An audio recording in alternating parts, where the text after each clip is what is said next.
ज्वालामुखी की चट्टान की दीवार समुंदर से बाहर उभरी। अगर हम नान मडौल के कंस्ट्रक्शन साइट को देखें तो उसका आकार देखकर दिमाग चकरा जाएगा। ये इतने विशाल स्ट्रक्चर्स आखिर कैसे बनाए गए थे और क्यों? एंशिएंट एस्ट्रोनॉट थियोरिस्ट जॉर्जियो सुकलोस और डेविड चिल्ड्रेस उन दूर दराज के खंडरों में गए इन सवालों के जवाब ढूंढने। वाह, जरा इसे देखिए। 25 करोड़ टन बेसॉल्ट जमा करके ये आर्टिफिशियल आइलैंड्स बनाए गए हैं। क्या ये दुनिया की सबसे हैरत अंगेज साइट की गुत्थी सुलझा पाएंगे? हमें दीवार के करीब जाना चाहिए। जैसे ही उन पत्थरों के पास पहुंचते हैं वो डिस्कनेक्ट हो जाता है। बड़ी ही अजीब बात है। हम इसके बारे में जितना जानते हैं रहस्य उतना ज्यादा गहरा जाता है। ब्रह्मांड में एक दरवाजा बना है और उसके पार है वो सच जिससे हम अनजान हैं। उसे जानने के लिए हमें हर उस बात पर सवाल उठाने होंगे जो हम जानते हैं। सबूत हमारे आसपास ही है।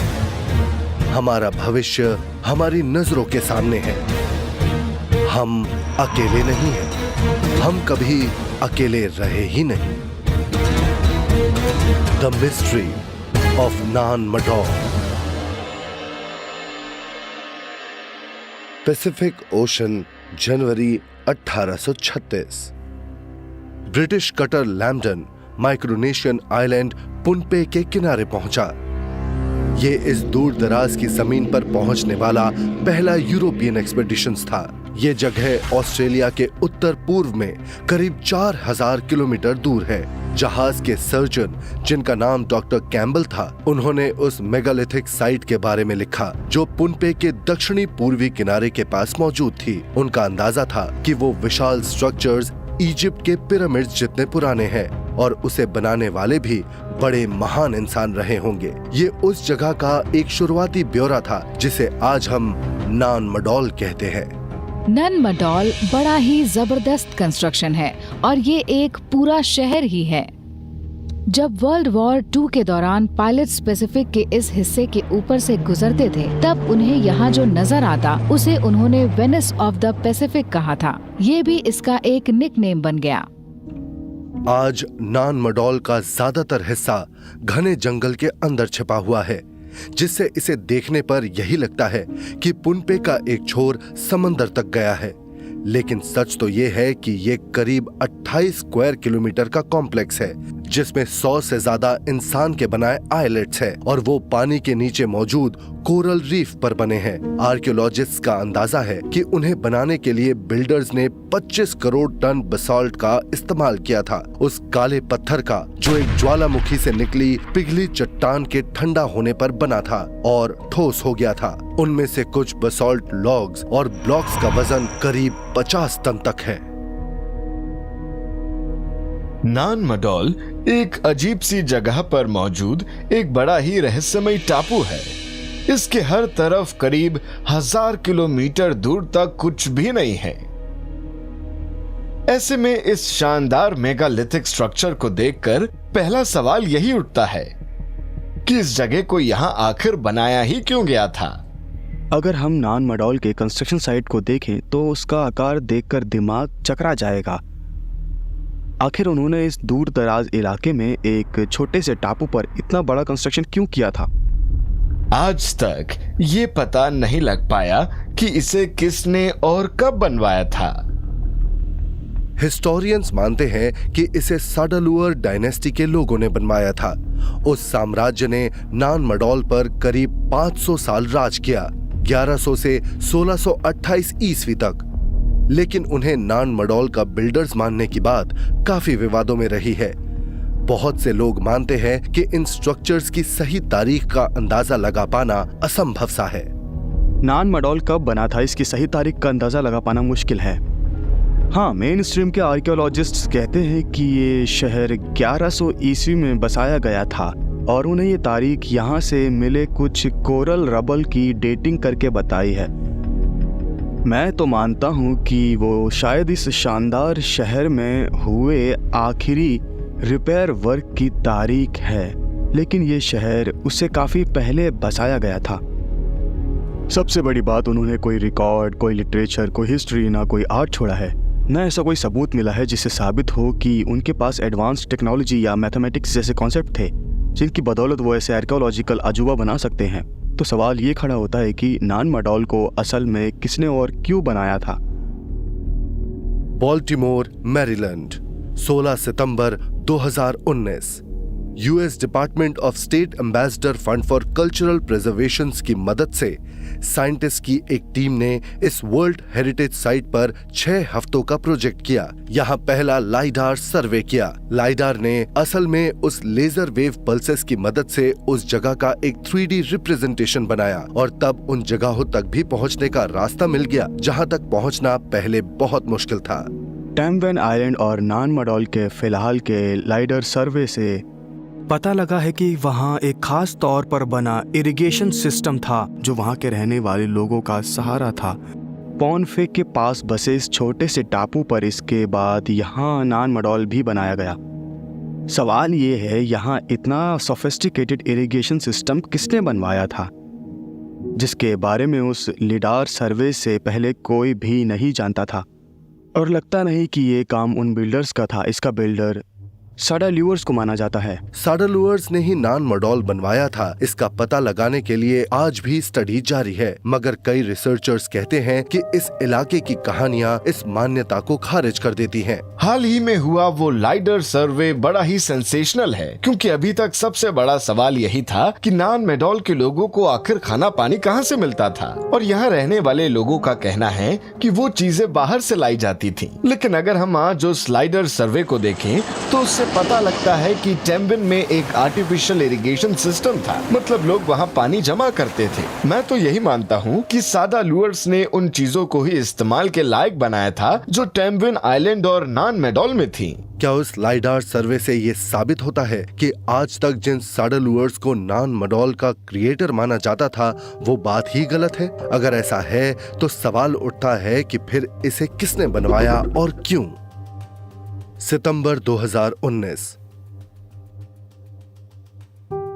हाल के लाइडार सर्वे को देखने के बाद एंशिएंट एस्ट्रोनॉट थ्योरिस्ट जॉर्जियो सुकुलोस और डेविड चिल्ड्रेस चल पड़े दूर दराज के टापू पुनपे की तरफ। उन्हें उम्मीद थी कि यहाँ उन्हें कुछ ऐसे सबूत मिल जाएंगे जिनसे सदियों पुराने रहस्य से पर्दा उठ जाएगा।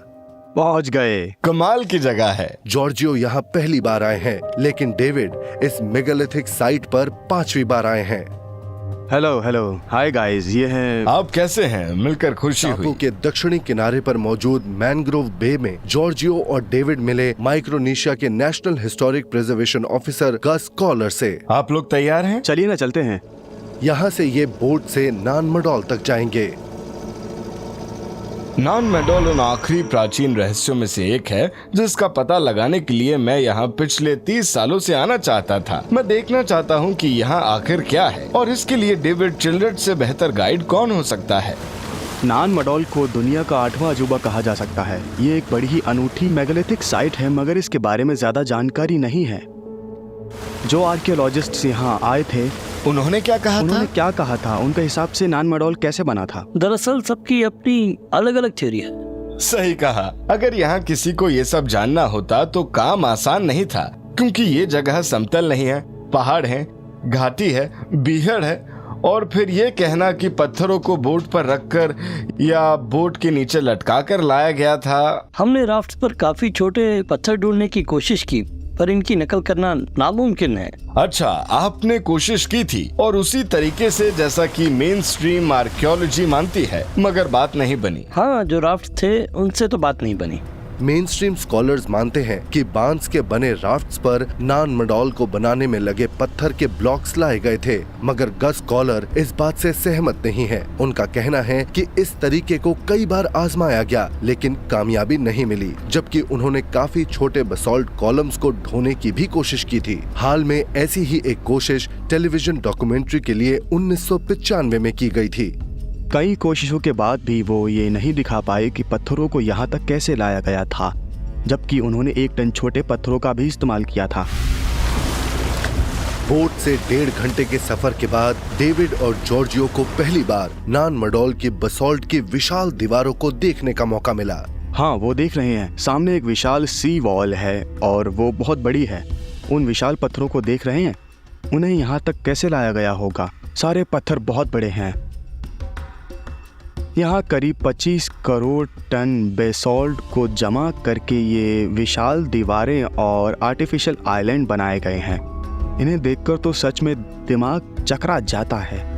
ये वाकई कमाल है। उनमें से कुछ ब्लॉक्स तो बहुत ही बड़े हैं। हाँ, बहुत बड़े। जब नान मेडोल को मैंने पहली बार देखा तो मुझे लगा वो प्री हिस्टोरिक है।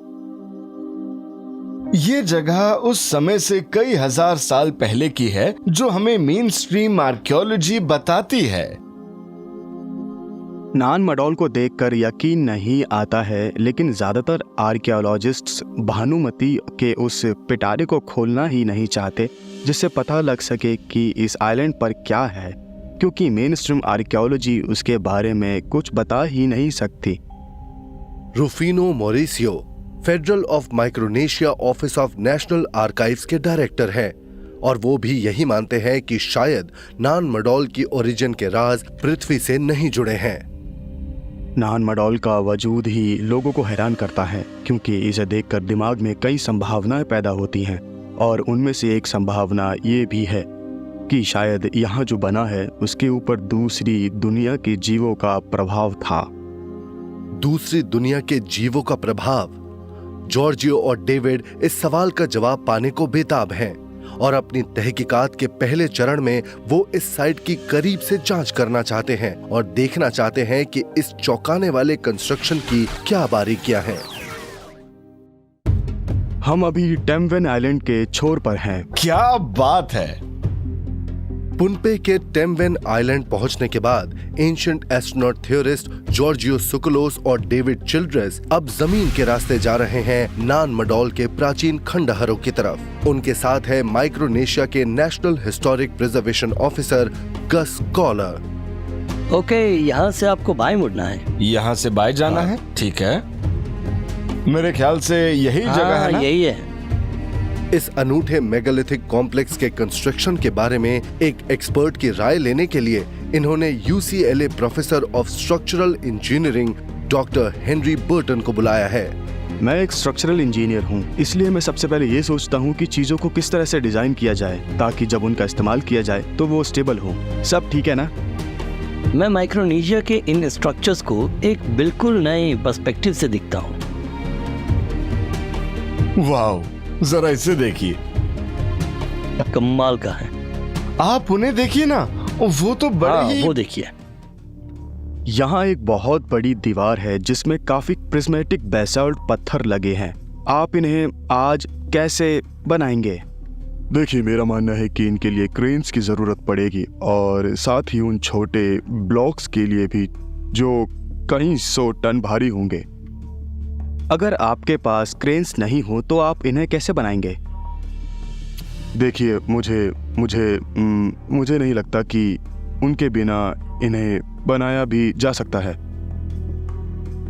ये भी तो कहा जा सकता है कि इसे बनाने के लिए उन्होंने मचान का इस्तेमाल किया हो, मगर मचान बनाने के लिए काफी मजबूत पेड़ों की जरूरत पड़ेगी और यहाँ वैसे मचान बनाने लायक पेड़ पौधे तो देख नहीं रहे हैं। हाँ, मैं भी समझ नहीं पाया हूँ। मैं सोच भी नहीं पा रहा कि बिना क्रेन्स के उन्होंने इसे कैसे बनाया होगा। अच्छा गस, आपको क्या लगता है उन्होंने ये दीवारें कैसे बनाई होंगी? मैंने यहाँ की कहानियाँ सुनी हैं। उनके मुताबिक ये पत्थर नॉर्थ से लाए गए थे। हम अभी साउथ ईस्ट में हैं। हाल में हुई स्टडीज से ये बात साबित भी हो गई है। इनमें से करीब 40% पत्थर यहाँ नॉर्थ से लाए गए थे। और दूरी के लिहाज से वो जगह कितनी दूर होगी? करीब 30 किलोमीटर। 30 kilometre, okay. आप सोचिए, उस बोल्डर को यहाँ तक लाना है, उसे उठाने के लिए कितने लोगों की जरूरत पड़ेगी और आप उस बोल्डर को किस तरह की बोट पर रखेंगे? उसके लिए बार्ज का इस्तेमाल किया जा सकता था और ऐसे कई बार्जेस हैं जो कई 100 टन वजन उठा सकते हैं। उनकी कैपेसिटी कई 100 टन वजन उठाने की होती है। उनका इस्तेमाल किया जा सकता था, यानी उन शिपिंग बार्ज जिनका इस्तेमाल किया जा सकता था। विशाल शिपिंग बार्ज जैसा आज हमारे पास है। बिल्कुल। लोग कहते हैं कि इन बीहड़ों में लोग इन पत्थरों को उठाकर लाए थे या राफ्ट्स पर लाद कर लाए थे, लेकिन मुझे ये बात कहीं से भी सही नहीं लगती। आज की टेक्नोलॉजी और मॉडर्न मशीनरी के बिना 25 करोड़ टन बेसॉल्ट को आइलैंड के एक छोर से दूसरे छोर तक ले जाना मेरे ख्याल से तो नामुमकिन था। अचानक से ही तेज बारिश शुरू हो गई। ये टीम इस प्राचीन साइट पर आगे जाने लगी और रास्ते में इसने बेसॉल्ट की इन दीवारों में एक बड़ी खास बात देखी। यहाँ तो पल पल मौसम बदलता रहता है ना? यही है पुनपे। स्ट्रक्चरल इंजीनियर हेनरी बर्टन तो नान मडोल के निर्माण में इस्तेमाल हुए पत्थरों का साइज देखकर ही हैरान हैं और इन्हें देखकर लग रहा है कि उन प्राचीन बिल्डर्स को भी इंजीनियरिंग की पूरी जानकारी थी। यहाँ एक बड़ी दिलचस्प बात यह है कि अगर आप आज की किसी इमारत के दरवाजे को देखेंगे तो दरवाजा खोलने पर उसके ठीक ऊपर आपको एक बीम नजर आएगी। इसी तरह की बीम इसलिए जरूरी होती है कि वो ऊपर से आने वाला पूरा दबाव सहती है, उसे लिंटल कहते हैं। उस स्ट्रक्चरल एलिमेंट का इस्तेमाल इस डिजाइन में किया गया है। ये दिलचस्प बात है क्योंकि ये एक तरह का बेंडिंग एक्शन है। इसे देखिए, और ये ज्यादा दिलचस्प इसलिए है क्योंकि इसका इस्तेमाल इस डिजाइन में किया गया है। इसके लिए किस तरह की मैथमेटिक्स या फिजिक्स की जरूरत पड़ती है? हमें कई बातों का ध्यान रखना पड़ता है। सबसे पहले तो ये देखना पड़ता है कि इसके ऊपर कितना लोड पड़ेगा। उसके बाद हम सोचते हैं कि स्ट्रक्चरल मैकेनिक्स के बारे में। हमें इसके क्रॉस सेक्शन प्रॉपर्टीज का ध्यान रखना पड़ता है और साथ ही साथ इसकी मटेरियल प्रॉपर्टीज का भी। अब अगर हम ये देखें कि उन्होंने जिस तरह से यहाँ बेंडिंग शेप का इस्तेमाल किया है तो उससे जाहिर है कि उन्हें कैलकुलस की भी जानकारी रही होगी।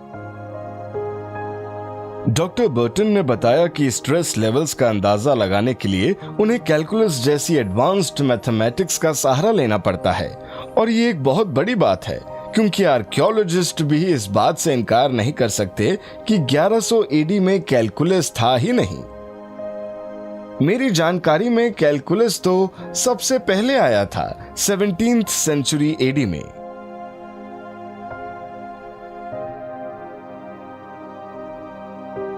तो दोस्तों हमें उस पार जाना होगा। ठीक है, चलते हैं।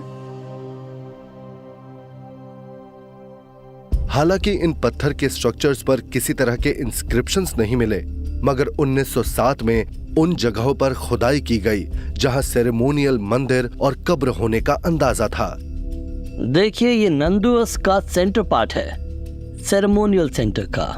कमाल का है। और आप सामने एक कब्र देख सकते हैं। वाह, क्या बात है। ये कुछ अलग सा लग रहा है ना?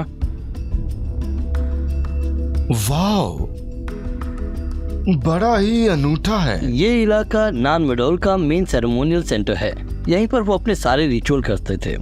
और क्या ये भी किसी की कब्र थी? कहते हैं उनके लीडर्स को यहीं दफनाया गया था। अच्छा, मगर इस बात की गारंटी नहीं है कि ये कब्र ही थी। इसकी खुदाई जर्मन टाइम में हुई थी। और उन्हें यहाँ मिला क्या था? उन्हें हड्डियाँ मिली थी क्या? कोई नहीं जानता क्योंकि जिसने खुदाई की थी अगले ही दिन उसकी मौत हो गई थी। उसके बाद यहाँ से खुदाई में मिली कुछ चीजों को एक जहाज पर लाद कर ले जाया जा रहा था, तो वो जहाज भी मार्शल आइलैंड के पास डूब गया और सब कुछ खत्म हो गया। तो खुदाई करने वालों की मौत हो गई और जहाज डूब गया। कहीं ये भी फेरो का कोई शाप तो नहीं था? क्योंकि एंशिएंट इजिप्ट में कहा जाता है कि अगर आपने कहीं खुदाई की तो आपको शाप लगेगा और मौत हो जाएगी। और मैंने सुना है कई लोगों की मौत तो हुई भी थी। वैसे यहाँ के लोगों का ये मानना है कि उसकी मौत इसलिए हुई थी क्योंकि उसने इस जगह को छेड़ा था। हालांकि पुनपे में करीब 34,000 लोग रहते हैं, मगर नान मडोल पर कोई नहीं रहता था और सदियों तक ये सिलसिला जारी रहा। यहाँ रहने वाले लोग उसकी एक वजह ये मानते हैं कि ये जगह श्रापित है। उस जगह पर आने जाने की कई पाबंदियां हैं। कहते हैं वहाँ भूत प्रेत रहते हैं। लोकल आइलैंडर्स मानते हैं कि नान मडोल शहर शापित है। उनका कहना है कि अगर कोई वहाँ रात भर रहेगा तो उसकी मौत हो जाएगी। आइलैंडर्स कहते हैं शहर में रात के वक्त घूमती हुई लाइट्स नजर आती हैं। आज भी यहाँ बहुत कम ही लोकल आते हैं। लोग इसे पवित्र जगह मानते हैं। यहाँ आना मना है। उनका कहना है कि इस पूरे इलाके में या तो अच्छी या बुरी रूहें रहती हैं, लेकिन ये तय है कि यहाँ रूहें हैं। एक कब्र की खुदाई के बाद खुदाई करने वाले की मौत, यहाँ से जमा किए गए सबूतों का रहस्यमय तरीके से समुद्र में डूब जाना। क्या नान मडोल में कुछ ऐसा है जिसे हम आज तक ढूंढ ही नहीं पाए?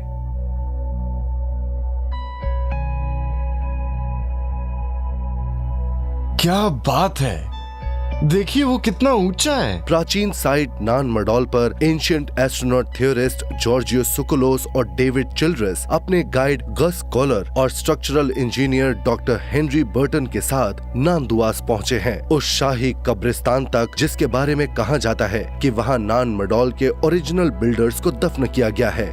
इससे नांदावास का सबसे बड़ा। क्या हम इस कॉर्नर स्टोन की बात कर रहे हैं? हाँ, कहते हैं कि ये यहाँ का सबसे बड़ा पत्थर है। हेनरी, क्या आप इसके वजन का अंदाजा लगा सकते हैं? हाँ बिल्कुल, मेरे पास एक मेजरिंग टेप है जिससे हम इसके वॉल्यूम और डेंसिटी का अंदाजा लगा सकते हैं ताकि हमें इसका मास पता लग जाए। ठीक है, चलो करते हैं। तो ये करीब 4 मीटर है। ये इसका एक छोर है। बेसॉल्ट के एक ब्लॉक की डायमेंशंस और डेंसिटी के आधार पर डॉक्टर बर्टन ने उसके वजन का अंदाजा लगाया। 250, 2 मीटर 50 सेंटीमीटर। मेजरमेंट्स के आधार पर इसका वजन करीब 54 टन होना चाहिए। हाँ, 50 टन के आसपास तो होगा ही। और यहाँ 1, 2, 3, 4 इस तरह के 4 मोनोलिथ्स हैं और वो एक दूसरे के ऊपर रखे हैं। इनकी ऊंचाई भी करीब 40 फुट होगी। अच्छा गस, इस पत्थर को इस आइलैंड पर लाने के बारे में यहाँ की कहानियों में क्या कहा गया है? लेजेंड्स में तो यही कहा गया है कि इन पत्थरों को यहाँ उड़ा कर लाया गया था। पत्थरों को नॉर्थ से यहाँ तक उड़ा कर लाया गया था। पीढ़ियों से पुनपे के लोग यही कहते रहे हैं कि नान मडोल को बनाने वाले लोग बड़े ही अनोखे जीव थे और वो इन पत्थरों को यहाँ तक लेविटेशन के एक प्रोसेस से लाए थे। इसी मतलब के आधार पर एंशिएंट एस्ट्रोनॉट थियोरिस्ट्स कहते हैं कि नान मडोल न सिर्फ एक प्राचीन मेगालिथिक स्ट्रक्चर है बल्कि उन्हें बनवाया भी था परग्रही जीवों ने। यहाँ की पारंपरिक कहानियों में 2 भाइयों का जिक्र है, ओलोसोपा और ओलिसिपा का। कहते हैं उन्होंने ही आज का नान मडोल बनाया था।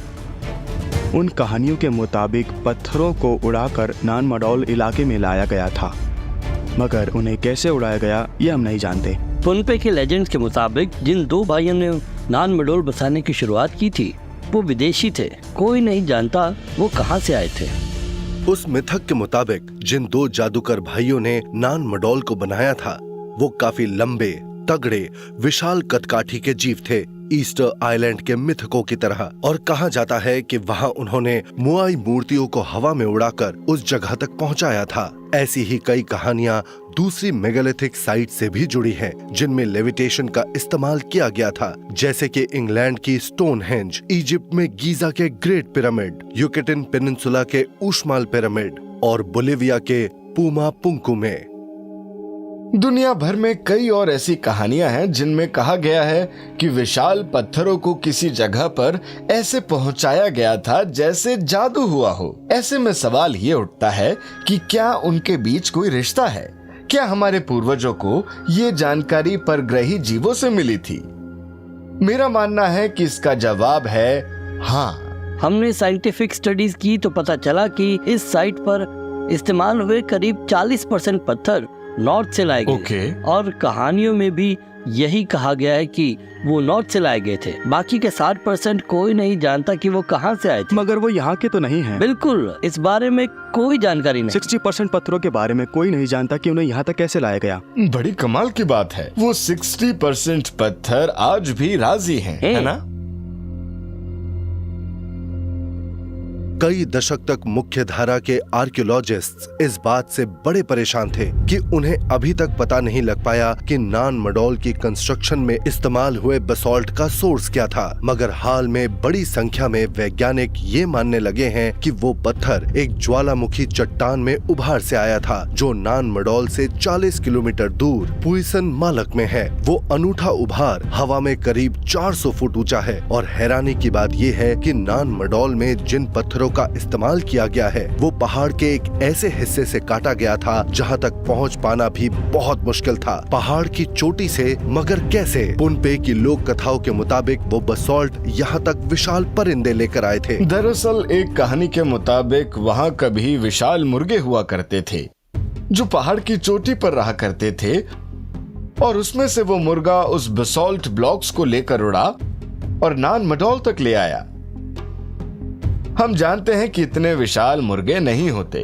मैं तो यही मानता हूं कि ये एक टेक्नोलॉजी थी जिसे लोग समझ नहीं पाए थे, और वो मशीन्स उन्हें परग्रही जीवों से मिली थी।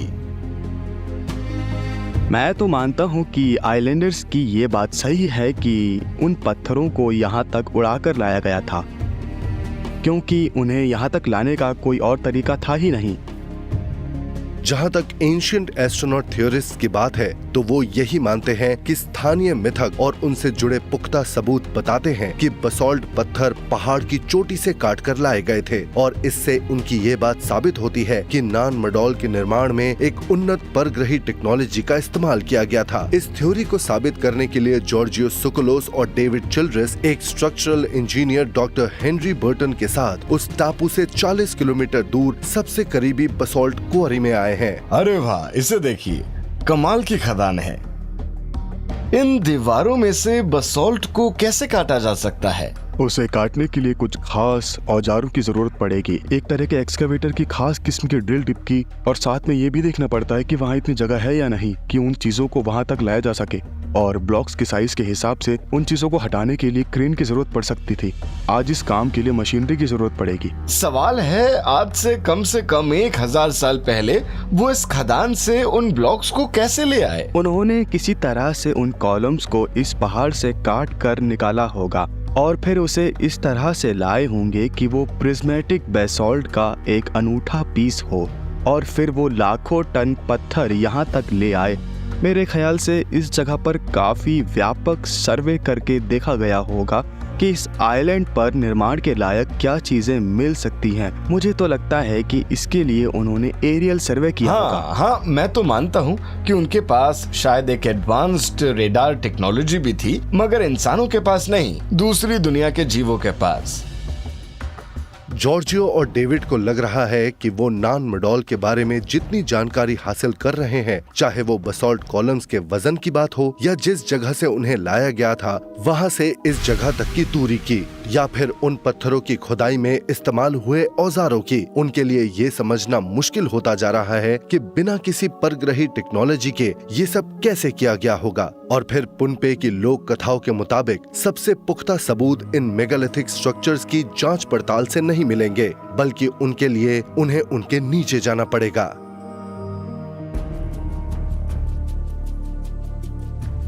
नान मडोल की गुत्थी सुलझाने की कोशिश में और सबूत जमा करने के लिए डेविड चिल्ड्रेस और जॉर्जियो सुकोलस एक बार फिर से हिस्टोरिकल प्रिजर्वेशन ऑफिसर गस कोलर से मिलने आए हैं। आप लोग ट्रिप के लिए तैयार हैं? हाँ, गस ने अंडर वाटर ड्रोन्स का इंतजाम किया है ताकि इन्हें नान मडोल के खंडहरों के बारे में कुछ और नई जानकारी मिल सके। अपने ड्रोन ऑपरेटर रॉस कॉन्कलिन के साथ डेविड और जॉर्जियो जा रहे हैं उस जगह पर जिसके बारे में कहा जाता है कि वहाँ पानी के नीचे कई बड़े अद्भुत स्ट्रक्चर्स मौजूद हैं। वो स्ट्रक्चर्स जिनके बारे में कुछ लोगों का कहना है कि वो असल में पानी में समा गया एक प्राचीन शहर कानम वेसो है। स्थानीय कहानियों के मुताबिक नान मडोल को कैनम वेसो के ऊपर ही बसाया गया। वो पानी के काफी नीचे हैं। एक और शहर? हाँ, एक और शहर नान मडोल से बिल्कुल अलग है, एक दूसरा शहर। क्या ये हो सकता है कि वो कोरल रीफ ही असल में वो शहर हो और कोरल उसके ऊपर उगे हाँ, हो सकता है। किनारे से थोड़ी दूरी का सफर करके ये टीम अपनी मंजिल पर पहुंच गई है। पहुंच गए। जब आप यहाँ करीब 30 साल पहले स्कूबा डाइविंग कर रहे थे, तब आपने यहाँ कोरल से ढके बसॉल्ट कॉलम्स देखे थे? हाँ, मुझे तो यही लगा था कि वो बेसॉल्ट कॉलम्स हैं, मगर मैं दावे से नहीं कह सकता। अगर हैं तो इसका मतलब तो यही हुआ ना कि वो काफी पुराने हैं, क्योंकि उन कॉलम्स पर कोरल उगाए हैं। हाँ, हो सकता है कि वो करीब 80 फुट की गहराई में है, और इसका मतलब है कि उस वक्त समंदर का स्तर करीब 80 फुट नीचे था, तभी तो वहाँ वो शहर बसाया जा सकता था। इस लिहाज से तो कम से कम ये बात 12,000 साल पहले की है। पिछले आइस एज की। हाँ बिल्कुल। तो जाहिर है वो शहर करीब 12,000 साल या उससे भी पहले बसा था। 12,000 साल पुराना? क्या ये कहा जा सकता है कि परग्रही जीवों ने न सिर्फ बेमिसाल नान मडोल कॉम्प्लेक्स बनाने में मदद की थी, बल्कि उससे भी पहले के एक स्ट्रक्चर्स को भी बनाया था जो अब पानी के नीचे है, और वो वहां आज तक भी जाते हैं। कई प्राचीन लेखों में उस विनाशकारी बाढ़ की चर्चा मिलती है जिसने पूरी मानव सभ्यता को ही खत्म कर दिया था, जैसे कि Sumerian epic Gilgamesh, Egyptian Edu creation text, Bharat के वेदों और बाइबल की बुक ऑफ जेनेसिस में आज हमें कई ऐसे वैज्ञानिक सबूत भी मिलने लगे हैं जिनसे पता लगता है कि वो विनाश लीला पिछले आइस एज के आखिरी वर्षों में हुई थी, करीब 12,000 साल पहले, जब समंदर का जल स्तर करीब 400 फुट नीचे था। क्या ऐसा हो सकता है कि नान मडोल को भी उसी समय एक ऐसी सभ्यता ने बनाया था जो बाढ़ के पहले पृथ्वी पर थी? नान मडोल बनाने वाले काफी उन्नत सभ्यता के थे। वो वहाँ के रहने वाले थे या मान्यताओं के हिसाब से कहीं और से आए थे, ये हम बिल्कुल नहीं जानते। मगर इस बात से इनकार नहीं किया जा सकता कि वहाँ एक पुराना शहर तो था जो पानी के अंदर चला गया, जिसके ऊपर नान मडोल बनाया गया। ये टीम यहाँ एक अंडर वाटर ड्रोन भेजने को तैयार है। आज पहली बार इन खंडहरों में इस तरह से कोई जांच पड़ताल होगी। ओके, तो गस, आपको एक काम करना होगा। आप इस केबल को बस खोलते जाइएगा। Watch mode boom. ऑलराइट, अब हम इसे छोड़ सकते हैं। ठीक है, ये तो गया। बहुत खूब। हाँ, अब वो जा रहा है। बढ़िया। जरा ये देखिए। ये तो खुला समंदर है। हमें दीवार के करीब जाना चाहिए। वाह, तो मैं बहुत इसे खूब। और नीचे भेजता हूँ। ये देखिए, दीवार फिर से दिखने लगी। अब एक पल के लिए डिस्कनेक्ट हो गया था और फिर से कनेक्ट हो गया। हैरानी की बात है कि ड्रोन से मिलने वाली तस्वीरें उस वक्त कट जाती हैं जब वो पानी के नीचे मौजूद बसॉल्ट कॉलम्स की दीवार तक पहुंचता है। बार बार डिस्कनेक्ट हो रहा है। रॉस जिस ड्रोन का इस्तेमाल कर रहे हैं उसे एक दिन पहले ही एक ऐसी जगह पर टेस्ट किया गया था जहां काफी बसॉल्ट था, इसीलिए वो भी हैरान हैं कि वो यहाँ ऐसा क्यों कर रहा है। एक काम करते हैं, मैं उसे वापस निकाल लेता हूँ। मेरे पास एक और अंडर वाटर ड्रोन है, इस बार उसे भेजते हैं सीधे उस दीवार के पास। दुआ कीजिए सब ठीक हो।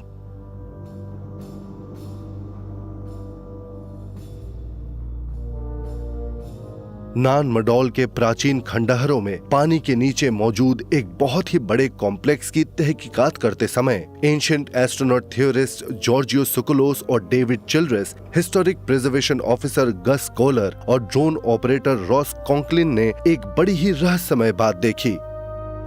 उन्होंने जो सबमर्सिबल ड्रोन भेजा था उसने अचानक ही काम करना बंद कर दिया। किस्मत से रॉस के पास एक बैकअप है।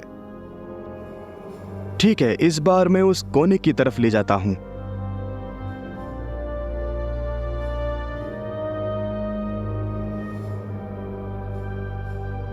ठीक है, डिस्कनेक्टेड। हाँ, ओके, डिस्कनेक्टेड। वाओ।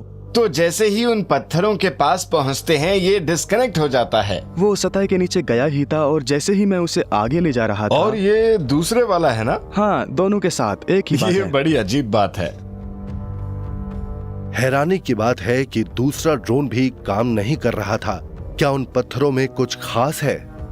दोनों अंडर वाटर ड्रोन्स एक ही दिन पहले आइलैंड के नॉर्थ साइड में काम कर रहे थे, लेकिन जब हम उन्हें लेकर नान मडोल में आए तो नान मडोल से कुछ ही फुट की दूरी पर उन मशीन्स ने काम करना बंद कर दिया। ऐसा लगा जैसे कोई चीज या कोई जीव उन डिवाइसेस को छेड़ रहा है। ऐसे में मुझे तो एक ही वजह लगती है कि कहीं वो बसॉल्ट ब्लॉक्स मैग्नेटाइज्ड तो नहीं है, और अगर ऐसा है तो वो ऐसी किस चीज के संपर्क में आए थे कि वो मैग्नेटाइज्ड हो गए, जैसा कुछ लोग कहते हैं। लोगों ने रात के वक्त आसमान में घूमती हुई लाइट्स देखी थीं और मुझे तो उसकी एक ही वजह नजर आती है, ये पूरा शहर ही मैग्नेटिक है। यहाँ एक तरह की इलेक्ट्रोमैग्नेटिक घटना हो रही है जो उन पत्थरों की वजह से है। ओशियानिक बसॉल्ट जो नान मडोल में मिले हैं वो फेरोमैग्नेटिक हैं, मतलब जब वो किसी मैग्नेटिक चार्ज के संपर्क में आते हैं वो खुद भी मैग्नेटिकली चार्ज हो जाते हैं। चट्टानें मैग्नेटिक फील्ड्स को 3 तरह से प्रभावित करती हैं। या तो उनका कोई असर नहीं होता जिससे मैग्नेटिक फील्ड बिल्कुल सीधी रहती है, इसके अलावा वो मैग्नेटिक फील्ड्स को रिपेल या अट्रैक्ट करती हैं। वॉल्केनिक रॉक उस मैग्नेटिक फील्ड को बढ़ा देती है। यहाँ रहने वाले लोगों का कहना था कि इन पत्थरों को हवा में उड़ाकर यहाँ तक लाया गया था। अगर ऐसा वाकई हुआ था तो जाहिर है उन पत्थरों में कुछ मैग्नेटिक एनर्जी डाली गई हो ताकि वो हवा में ऊपर उठ सके, और उसे उस जगह रखने के बाद भी उनके अंदर वो एनर्जी रेजिडुअल मैनर में बाकी रही। इसी वजह से ड्रोन्स वहाँ काम नहीं कर रहे थे, क्योंकि उनके अंदर अभी भी वो एनर्जी थी जिससे उन पत्थरों को लेविटेट किया गया था। अगर वो उन पत्थरों को हवा में उड़ा कर लाए थे तो जाहिर है कि किसी एंटी ग्रेविटी टेक्नोलॉजी का इस्तेमाल कर रहे थे, इस वजह से भी वो मैग्नेटाइज थे। जाहिर है इसकी एक बड़ी वजह वो स्ट्रक्चर है, तभी वो दो इक्विपमेंट एक ही जगह पर जाकर खराब हो गए थे। अगर नान मडॉल के मिथक सही हैं और उसे वाकई परग्रही जीवों ने लेविटेशन टेक्नोलॉजी से बनाया था, तो उसे बनाने की वजह क्या थी? उस जमाने में आखिर इस तरह के आर्टिफिशियल लैंड्स या आइलैंड्स बनाने की क्या जरूरत थी, जबकि यहाँ पहले से ही एक काफी बड़ा आइलैंड था। सही कहा, लेकिन आप इटली के वेनिस के बारे में सोचिए। वो एक पोर्ट सिटी है, वहाँ नहरें हैं, उनमें बोट चलती हैं। मैं तो मानता हूँ ये बड़े जहाजों के लिए एक बहुत बड़ा नेवल बेस था, जहाँ साउथ ईस्ट एशिया से आने वाले जहाज पैसिफिक में जाते थे और यहीं उनका मिलन होता था। इसके बाद वो दूसरे आइलैंड्स पर जाते थे और फिर वहाँ से मैक्सिको और कोलंबिया या पेरू तक। मगर यहाँ एयरशिप्स भी थे और हाई टेक्नोलॉजी भी। मुझे नहीं लगता कि नेवल ट्रैफिक और एयरशिप ट्रैफिक एक दूसरे से बिल्कुल अलग थे। मेरे ख्याल से यहाँ उन दोनों का कॉम्बिनेशन था। उनके जरिए वो पैसिफिक में उन दूसरे आइलैंड्स पर जाते थे जहाँ मेगालिथ्स और पिरामिड्स वगैरह बने थे। क्या नान मडॉल उस विनाशकारी बाढ़ से पहले की एक उन्नत सभ्यता का एक बंदरगाह था? डेविड चिल्ड्रेस तो यही मानते हैं कि ये न सिर्फ एक बंदरगाह था बल्कि एक असाधारण ओरिजिन वाला भी था। उनका कहना है कि उनकी इस थ्योरी के सबूत उन बेसॉल्ट पत्थरों की जांच से मिल सकते हैं जिनसे वो विशाल कॉम्प्लेक्स बनाया गया था। 30 साल से ज्यादा वक्त से एंशिएंट एस्ट्रोनॉट थियोरिस्ट डेविड चिल्ड्रेस नान मडॉल की स्टडी कर रहे हैं। इतने सालों में उन्होंने इसके बनने को लेकर दर्जनों थ्योरीज को देखा, इसे बनाने की वजह भी देखी, लेकिन अपनी हाल की जांच पड़ताल के बाद उन्हें जो जानकारी मिली उसके बाद उन्हें यकीन हो गया है कि इसे या तो परग्रही जीवों ने बनाया था या उनकी मदद से इसे बनाया गया था।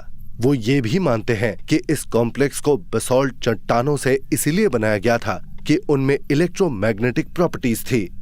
उनकी बदौलत ही उन विशाल पत्थरों को हवा में उड़ाकर यहाँ तक लाना संभव हो सका था। नान मडॉल लाखों करोड़ों टन बेसॉल्ट से बना है जो कि मैग्नेटिक है, और शायद ये एक ऐसी चीज है जिसे दूसरी दुनिया के जीव अपने लिए मैनिपुलेट कर सकते हैं, यहाँ तक कि अपने स्पेसशिप को पावर देने के लिए भी इस्तेमाल कर सकते हैं। नान मडॉल उस वक्त बनाया गया था जब दुनिया भर में समंदर का स्तर बहुत नीचे था, और साइंस के मुताबिक वो समय आज से 11 से 20 हजार साल पहले का था। और इस तरह से हमारे सामने एक ऐसी साइट का फिजिकल एविडेंस है जिसे प्री हिस्ट्री में बनाया गया था। जब हमें पानी के नीचे ऐसे सबूत मिलते हैं जो लाखों साल पुराने हों और पैसिफिक के एक बहुत ही अहम क्षेत्र में हो, तब ये सवाल उठता है कि क्या नान मडॉल को उस समय से पहले बनाया गया था जैसा कि लोग मानते हैं। नान मडॉल को देखकर तो यही लगता है कि वो एक ऐसी संस्कृति का हिस्सा थी जो पूरे पैसिफिक में ही नहीं उसके आगे तक फैली थी। हमें ऐसे ही कंस्ट्रक्शन के सबूत गुनंग पडांग में भी मिलते हैं जो करीब 20,000 साल पहले बना था। हमें ऐसे ही बेसॉल्ट कॉलम्स एंशिएंट मैक्सिको की ओल्मेक साइट्स पर मिलते हैं, और शायद इन्हीं बिल्डर्स ने एंशिएंट मैक्सिको में पिरामिड्स कंस्ट्रक्शन की भी प्रेरणा दी थी। ये सब इस बात का सबूत है कि पैसिफिक में एक एंशिएंट लॉस्ट सिविलाइजेशन थी। इस बात में कोई शक ही नहीं है कि नान मडॉल बनाने वालों को इंजीनियरिंग की जानकारी दूसरी दुनिया के जीवों से मिली थी। मैंने दुनिया भर में मेगालिथिक स्ट्रक्चर्स देखे हैं, मगर ये उनमें से एक है जो हर तर्क के परे है। मैं नान मडॉल को भी उसी कैटेगरी में रखूंगा जिसमें इजिप्ट के पिरामिड और पूमा पंखू को रखा जाता है। ऐसे में एक सवाल उठता है, क्या इनके बीच कोई रिश्ता है? मैं तो बस एक ही जवाब दूंगा, हाँ। क्या नान मडौल के बेमिसाल मेगालिथिक कंस्ट्रक्शंस इस बात के सबूत हैं कि हमने अभी परग्रही जीवों की पृथ्वी पर मौजूदगी की सच्चाई की परत को सिर्फ कुरेदना शुरू किया है, उस वक्त को जो आज से लाखों साल पहले का था? जहां तक एंशिएंट एस्ट्रोनॉट थ्योरिस्ट की राय है तो उनका जवाब है हाँ। वो ये भी मानते हैं कि आगे की तहकीकात से न सिर्फ ये साबित होगा कि परग्रही जीव न सिर्फ अलग अलग समय पर इंसानों के बीच आए थे, बल्कि वो परग्रही जीव एक बार फिर से हमारे बीच आने वाले हैं।